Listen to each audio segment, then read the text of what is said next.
Is the 2024 Bitcoin halving the one that finally makes you rich?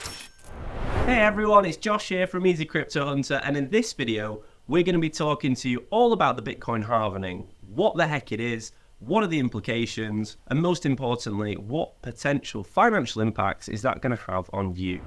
So firstly, the big question is, what on earth is the Bitcoin halving? Well, all of this stems back to the creation of Bitcoin back in 2009, where ultimately Bitcoin was designed as an alternate financial system to the banking that we have today. One of the big problems that we have in modern finance and modern global currencies is a thing that you're probably all familiar with what's going on in the news at the moment, which is a term called inflation. So very simply, what inflation means is that the ability or the spending power of a certain amount of currency over time loses its value. So this is because governments and different entities around the world often create more money over time, and that dilutes the value of the circulating notes and currencies and the value of that coin at that moment in time. So rather than Bitcoin being inflationary, with more and more Bitcoin existing on a never-ending scale,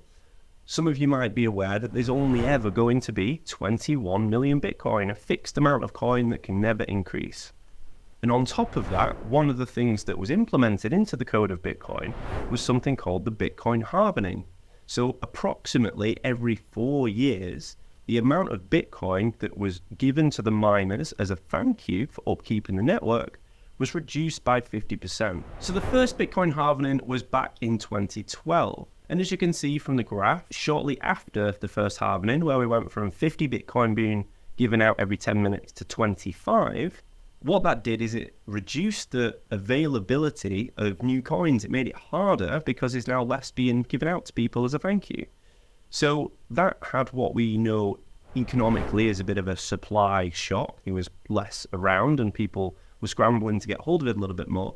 So as you can see, in a relatively short period of time after 2012, the price of Bitcoin started to increase. Now, if we fast forward to the next 4 years, in 2016, again, we had a very similar thing. Here you can see on the graph where the Bitcoin halving happened, and now we went from 25 Bitcoin to 12.5 Bitcoin. Now, fast forward to the 2020 halving, another 4 years later, we can see a massive increase in the value over the next couple of months, the next 12 months, 18 months. And ultimately what that led to was Bitcoin peaking at just under $20,000 a coin, which is really when the news and the media and everyone really heard about this magical internet money that hadn't been connected to it before.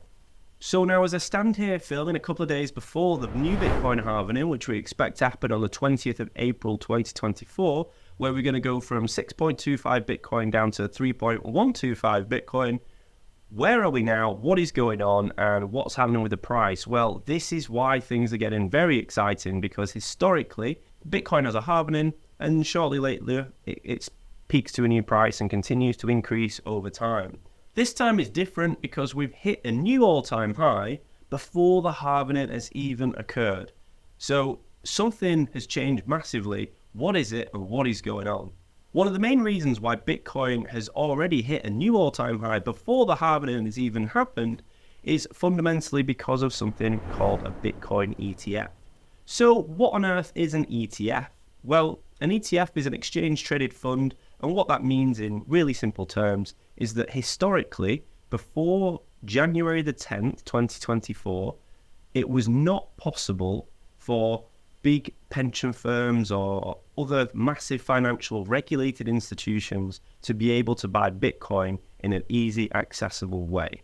Since the SEC, Securities and Exchange Commission in America, approved Bitcoin to be traded in one of these mechanisms, what that now means is all of the big financial big boys can join the party. So what has happened is people like BlackRock, one of the biggest financial providers in the world, has come in and they have gobbled up huge amounts of Bitcoin. Now, possibly because of the anticipation of what's going to happen with the halving coming in the future, possibly because of the demand for lots of their clients wanting to buy the Bitcoin. Because interestingly, one of the things that this ETF approval has meant is that for every bit of Bitcoin a normal person or a fund buys through this Bitcoin, that institution actually has to hold it. So there has to be bought from the market to sit on for people to buy. So it's a really interesting time where ultimately, historically, the market has increased over time from average people like myself and you buying Bitcoin and crypto with our own money. What this has now led to from the beginning of this year is all of these huge financial houses getting involved in multi-billion-dollar fashions, which is subsequently why we can see here on the graph, since the Bitcoin ETF has been approved in January, the price of Bitcoin has increased dramatically, even above the previous all-time high price of $69,000 in 2021. So what does this mean for you, and what are the implications for the other coins in the crypto market? Bitcoin went from $20,000 in 2017 all the way up to $69,000 in 2021 after the different halving events. So if you had a Bitcoin in 2017 and you kept that to 2021, you might have 3x your money. 300% gain is pretty incredible. But of course, there's always people out there looking for more. And that's where some of the smaller coins go into crypto, where all this money floods into the crypto market and often finds its way over time down to some of the smaller coins. And this is where you might have heard of people making crazy amounts of money through these small little coins that didn't exist a couple of months or a couple of years before.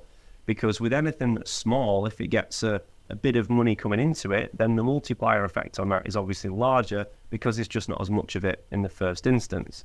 Bitcoin now is a multi-billion market cap project, hundreds of billions of dollars contained within the project. So if someone buys $1 million of Bitcoin, it doesn't really move the needle too much.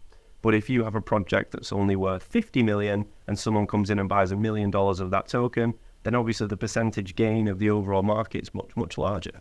Now, this is why people are so excited about Bitcoin halving in general, because not only does it give great opportunities to people holding Bitcoin, it can be really exciting for the miners of Bitcoin because the coins are going to be worth more. It can be exciting for people trading the smaller coins because they can kind of get this waterfall effect as the market grows over time and the money coming downwards to the smaller projects.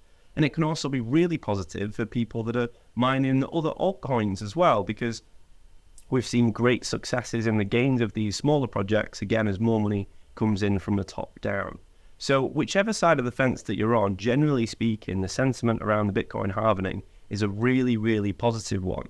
Every single halving event, ultimately, given enough period of time afterwards, has always been a trigger for an increase in price. Now, is this time going to be different? Well, in theory, it already is different because we've hit a new all-time high before we even had the halving because of the ETFs.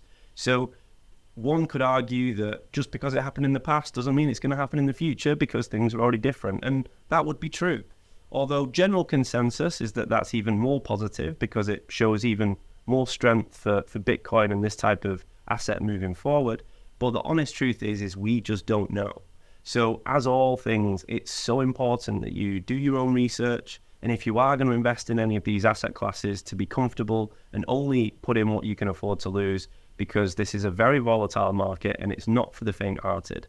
But generally speaking, if you're happy to look at longer term plays over 3 to 5 years, the cryptocurrency market in general has offered some really attractive returns. So understanding things like the implications of the halving is just yet another bit of information that you can use to your advantage and possibly take some really nice profits from. So I hope that's given you a quick and reasonably simple understanding of the Bitcoin halving, its potential implications, and how things are possibly a little bit different this time. So if you'd like to follow us for some more information, we're going to be putting out tons of more content and videos moving forward. So again, I've been Josh from Easy Crypto. Give us a like and a follow, and I cannot wait to speak to you again soon.